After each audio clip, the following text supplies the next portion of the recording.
E aí, pessoal, o papo hoje é sobre terceirização, tá? Os famosos subempreiteiros. Então hoje tem sido uma forma aí de execução de obra cada vez mais utilizada, né? E tem muitas empresas que terceirizam muita coisa, tem outras menos, né? Umas mais, outras menos. Mas vamos imaginar assim, até quem faz, por exemplo, obra de artes especiais, né? Pontes, viadutos, muitas vezes tem uma equipe aí que acaba fazendo quase que tudo. Mas pelo menos ali a parte de proteção, né, tem alguma terceirização ou a parte de lançamento de viga, tá? Então tem sido cada vez mais comum nas obras essa, esse método de execução, vamos dizer assim. E a gente pode dividir esse método aí de terceirização entre dois tipos de serviço, né? Vamos chamar por administração ou por serviço direto mesmo, por execução. Mas não, essa parte de administração, eu não quero dizer assim pelo método de execução, né?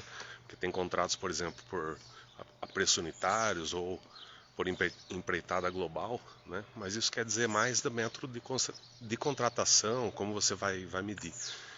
Mas eu estou dizendo assim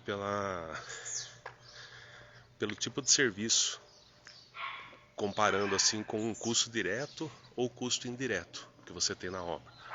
Tá? Então vamos entender essa terceirização por administração como algo relacionado aos custos indiretos da obra, tá? Aos serviços que são uma verba, né, por exemplo. Então se você tem serviço de topografia, então ele está mais ligado ao custo mensal que você tem, a verba que você tem mensal. Tá? Então você não tem isso dentro da composição da obra, dentro do custo direto. Então é uma verba mensal, quanto mais tempo ficar na obra, mais esse custo vai ter que ser realizado, independente se é custo próprio ou se é terceirizado. E diferentemente temos serviços diretos, né, que seria, por exemplo, uma execução de uma canaleta, por exemplo, uma linha de tubo. Aí sim, você tem isso lá no custo direto da obra, dentro das composições e preços da obra. Então esse seria mais ligado ao serviço. Tá? E o que é o principal nessa terceirização, tanto na contratação, né, nos estudos lá, importantíssimo fazer estudos bem detalhados antes de contratar e depois durante a execução. Tá? Então é fundamental o seu custo. Então quem vai terceirizar tem que ter o custo bem detalhado, né? Quanto custaria executar isso aí com equipe própria, né? Então nem sempre a gente tem isso no orçamento, mas a gente tem que criar, tá? A terceirização, o subempreiteiro, ele tem que ser visto como um parceiro, né? Quase até como um sócio, porque na prática você vai dividir um pouco do seu lucro, né, da sua margem, e principalmente vai dividir o risco, tá? Você vai dividir tudo que está relacionado ali ao risco do serviço, da execução, às vezes de algo ficar mal feito, problemas com mão de obra, com funcionário, quebra de equipamento. Então você tá minimizando o seu risco de execução em troca de uma parte da rentabilidade que você vai estar repassando para essa empresa parceira estar executando.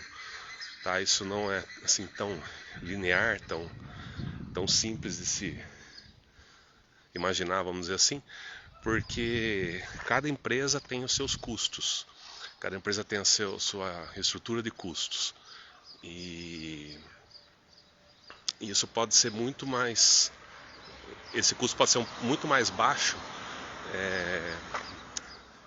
pensando no tamanho da empresa. Então, quanto menor a empresa, menos custos indiretos ela tem, menos estrutura ela tem.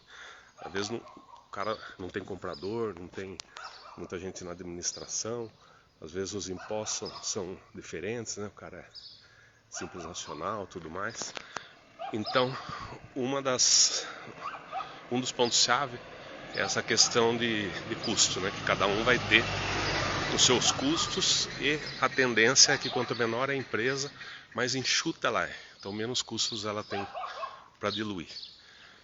A parte de impostos a gente já comentou. Um outro ponto-chave, também bastante importante, é a questão da especialização. Porque quando uma empresa só faz isso, né, como eu dei o exemplo da canaleta, às vezes o cara tem uma equipinha que só faz canaleta, então o cara é especialista nisso, ele consegue produzir muito mais, né, ele consegue fazer muito mais canaleta ali por dia, por hora, né?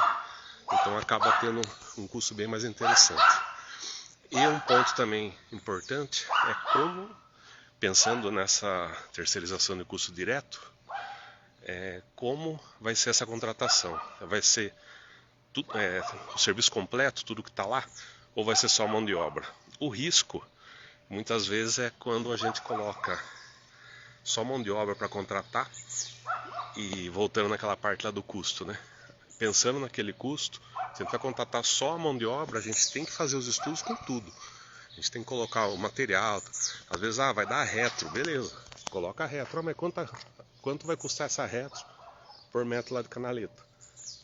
Você tem que ter essa consideração lá nos cálculos, ou então você vê quanto eu vou ter um custo desse equipamento por mês e qual é a previsão de metragem que vai ser feita no mês. Aí a gente consegue diluir, tá? Então é importantíssimo diluir isso daí, tá?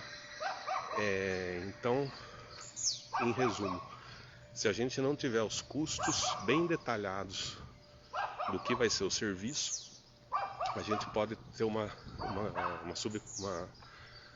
contratação desse subempreiteiro não tão eficiente. E assim, na pior das hipóteses, a gente não tem nada.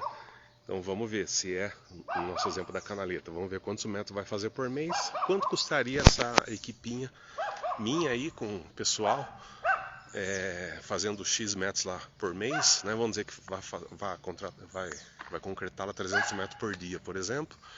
Quantos dias eu vou ter e qual seria esse custo? E compara com essa estimativa aí do que seria essa execução com o empreiteiro, tá? Então, sem fazer conta, a gente não consegue ter nada aí bem estudado. Beleza, pessoal? Até mais!